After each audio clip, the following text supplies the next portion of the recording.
प्यारे नाजरीन, अस्सलाम वालेकुम वरहमतुल्लाहि वबरकातुहू।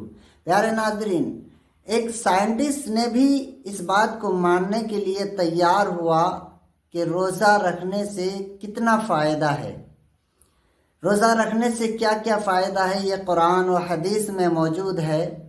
लेकिन एक साइंटिस्ट ने दुनिया के एतबार से भी जो रिसर्च किया उन्होंने, और उनको जो समझ में आया उन्होंने बताया। आप पहले उस वीडियो को देखिए, मैं आपको उस वीडियो दिखाता हूं। उससे पहले आप चैनल को सब्सक्राइब कर लें और वीडियो को लाइक कमेंट कर दें, प्यारा सा, और शेयर लाजमी कर दें। चलिए मैं आपको हिंदुस्तानी मीडिया के ज़रिए से वो क्लिप दिखाता हूं जिसमें बताया गया है कि एक साइंटिस्ट ने क्या क्या फ़ायदा बताया है। तो आप इस क्लिप को ज़रूर देखें, उसके बाद फिर कुरान और हदीस की रोशनी में क्या फ़ायदा है वो मैं आपको बताऊंगा। जानते हैं रमज़ान में रोज़ा रखने का सिर्फ रूहानी फ़ायदा नहीं है, बल्कि इसके अलावा साइंटिफिक भी बहुत सारे फ़ायदे जो हैं वो रोज़ा रखने के हैं। इसके अलावा सेहत से जुड़ी कई सारी ऐसी समस्याएं हैं जो रोज़ा रखने से बिल्कुल ही सही हो जाती हैं। मॉडर्न रिसर्च ये साबित कर चुका है कि फास्टिंग यानी रोज़ा रखना जिस्म को डिटॉक्स करता है। डिटॉक्स का मतलब ये होता है कि आपके जिस्म के अंदर वो हर खून का कतरा जो कहीं ना कहीं आपके लिए नुकसानदेह साबित हो सकता है, उसे ख़त्म करने की में जो है एक बहुत बड़ा योगदान जो है वो ये रोज़ा का होता है। आपको बताते चले ये चीज़ जिसे आप डिटॉक्सिफिकेशन कहते हैं, इससे न सिर्फ आप बीमारियों से बचते हैं बल्कि आप दिमागी तौर पर सेहतयाब हो जाते हैं। हम आपको रोज़ा रखने के कुछ ऐसे साइंटिफिक फ़ायदे बताने वाले हैं जिसे आप कहीं भी किसी को भी बता सकते हैं। सबसे बड़ा फ़ायदा है वो है जिस्म का डिटॉक्सिफिकेशन। रोज़े के दौरान जिस्म में जो जहरीला कहा सकता है जहरीला खून होता है, वो पूरी तरीके से जिसे आप कह सकते हैं टॉक्सिन कहते हैं, वो पूरी तरीके से आपके जिस्म से जो है वो ख़त्म हो जाता है, जिससे लीवर और किडनी की सेहत जो है वो बेहद अच्छी और तंदुरुस्त हो जाती है। दूसरा अगर बात की जाए तो वज़न वज़न आज के दौर में आप जानते हैं वेट लॉस एक बहुत बड़ी समस्या है। लोग वेट लॉस करना चाहते हैं लेकिन हो नहीं पा रहा है।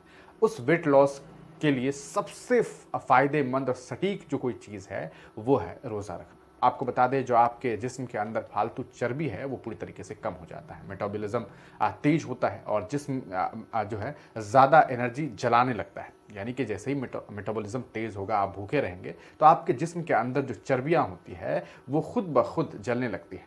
इंसान की ये फितरत है, ऐसी बॉडी बनाई गई है कि जब आप भूखे होते हैं तो एक वक्त ऐसा आता है कि बदन के अंदर आपका बदन अपने बदन के हिस्से को खाना शुरू कर देता है।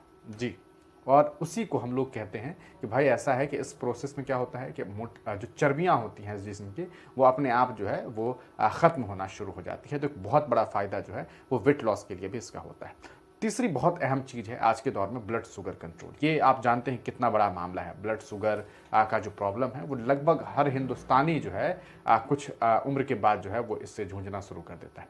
इंसुलिन बेहतरीन तरीके से काम करता है जब आप रोज़ा रखते हैं, जिससे टाइप 2 डायबिटीज़ का खतरा जो है वो पूरी तरीके से कम हो जाता है। यानी कि आप डायबिटीज़ से भी बच सकते हैं, रोज़े का ये फ़ायदा होता है। दिल की हिफाजत की बात की जाए तो हार्ट में जो कहा सकता है कोलेस्ट्रॉल का जो मामला है कि आप जानते हैं कोलेस्ट्रॉल बढ़ना, तो ये कंट्रोल होता है। ब्लड प्रेशर आपका बैलेंस रहता है तो हार्ट अटैक का जो रिस्क है वो कहीं ना कहीं बहुत अच्छे से ख़त्म होता है और आपको हार्ट अटैक आने की जो चांसेस हैं वो लगभग ख़त्म हो जाती हैं। एक अगर आप पाँचवें पॉइंट के तौर पर अगर देखी जाए तो ब्रेन पावर को आपको जो है अब वो बहुत ज़्यादा आपका ब्रेन पावर जो है वो बढ़ता है जब आप रोज़ा रखते हैं। ब्रेन पावर को इस तरह से समझिए कि जो फास्टिंग जो है आपके दिमागी सेल्स की मरम्मत करता है, याददाश्त आपका इसके बाद तेज़ होता है और अल्जाइमर जैसी बीमारियां जो है वो ख़त्म हो जाती है। अल्जाइमर आप जानते हैं बहुत ख़तरनाक और बहुत भयानक बीमारी है। अक्सर आप बुज़ुर्गों के अंदर ये बीमारी समझते हैं कि इंसान भूलने लग जाता है और कई बार ये चीज़ें जो है वो युवा पीढ़ी को भी होती है। तो अगर आप रोज़ा रखते हैं तो अल्जाइमर जैसी एक बहुत बड़ी ख़तरनाक बीमारी से आदमी बच सकता है।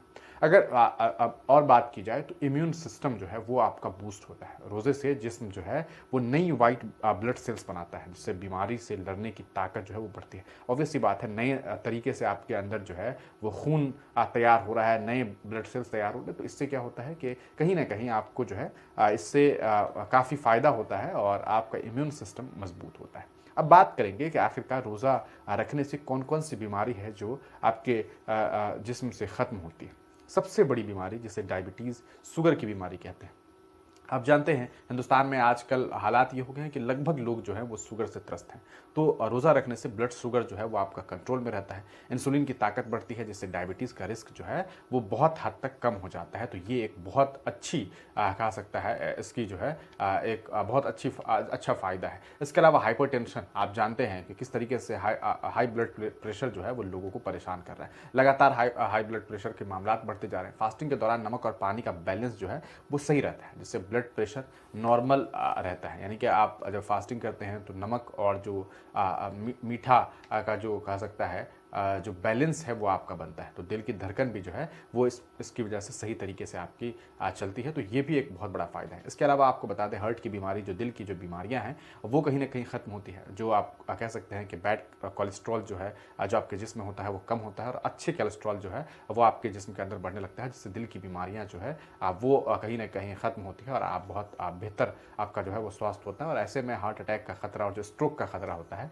वो बहुत कम हो जाता है। इसके अलावा अगर बात की जाए तो मोटापा, जिसे ओबेसिटी कहते हैं, ये एक आप जानते हैं कि कितनी बड़ी बीमारी आज के समाज में बन गई है। बहुत सारे लोग जो हैं वो बहुत ज़्यादा मोटे हो रहे हैं, बहुत ज़्यादा मोटे हो रहे हैं और वो ठीक नहीं हो पा रहे। तो ऐसे में अगर आप रोज़ा रखते हैं तो कहीं ना कहीं एक्स्ट्रा कैलोरी जो है आपके जिस्म में वो पूरी तरीके से जल जाती है, जिस्म की जो फालतू चर्बी है वो घटती है। और ऐसे में क्या होता है कि पेट और कमर की चर्बी जब तेज़ी से कम होती है तो आपके अंदर का जो मोटापन होता है वो ख़त्म होता है। इसके अलावा डाइजेस्टिव सिस्टम, आप जान रहे हैं बहुत सारी चीज़ें हैं। ये सारी चीज़ें जो है गैस, एडिसिटी, कब्ज और इन जैसी जो परेशानियां हैं इससे राहत अगर आपको मिलती है तो ये बहुत बड़ी चुनौती है। आज के दौर में आप देख रहे हैं ना कि कितने लोग परेशान हैं गैस की वजह से।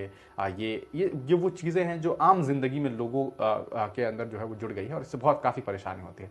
लीवर और आंतों को इसके बाद आप ऑब्वियस बात है कि आपको आराम मिलता है, जिससे आपका पाचन तंत्र जो है वो बेहतर होता है। तो ये कुछ अहम चीज़ें हैं। इसके अलावा अगर बात करें तो स्ट्रेस, डिप्रेशन, ये एक मालूम है आपको कितनी बड़ी चुनौती है आज के दौर में, खास करके कोरोना काल के बाद जो है स्ट्रेस लेना लोगों के लिए ऐसा लगता है कि बहुत हर आदमी जो है स्ट्रेस में, हर आदमी परेशान है। तो अगर आप रोज़ा रखते हैं तो इससे क्या होता है कि जिसमें एक कहा सकता है सेरोटोनिन हार्मोन होता है, सेरोटोनिन करके एक हार्मोन है, और इसके अलावा एंडोफ्रिन हार्मोन है वो बढ़ने लगता है। तो इससे क्या होता है कि आपका मूड अच्छा होता है। जब आप रोज़ा रखते हैं तो इससे अच्छा आपका मूड होता है। तो चिंता, जिसे आप एंग्जाइटी कहते हैं, तनाव, स्ट्रेस, ये सब जो है वो कम हो जाती है। तो ये एक शानदार फ़ायदा है। तो अगर नतीजे के तौर पर आप इस मामले को समझने की कोशिश करें तो रोज़ा रखने का जो मामला है ये सिर्फ आप इसे इस तरह से समझिए कि ये एक इबादत तो है ही, बल्कि इसके अलावा अगर बात करेंगे तो ये आपके दिमाग के लिए बेहद फ़ायदेमंद है, आपके जिस्म के लिए बेहद फ़ायदेमंद है, आपके जिस्म को। प्यारे नाजरीन, आपने देखा वीडियो क्लिप में किस तरीके से एक साइंटिस्ट अपना फ़ायदा बताया है, और अब कुरान और हदीस की रोशनी में मैं आपको बताता हूँ कि अल्लाह तबारक व तआला ने इसका क्या फ़ायदा बताया। अल्लाह तबारक व तआला फरमाता है, या अय्युहल्लज़ीना आमनू कुतिबा अलैकुमुस्सियाम कमा कुतिबा अलल्लज़ीना मिन क़ब्लिकुम लअल्लकुम तत्तक़ून, कि आए ईमान वालो, हमने तुम पर रोज़ा फ़र्ज़ किया जिस तरह से अगलों पर किया था, और इसलिए फ़र्ज़ किया ताकि तुम परहेज़गार और मुत्तकी हो जाओ।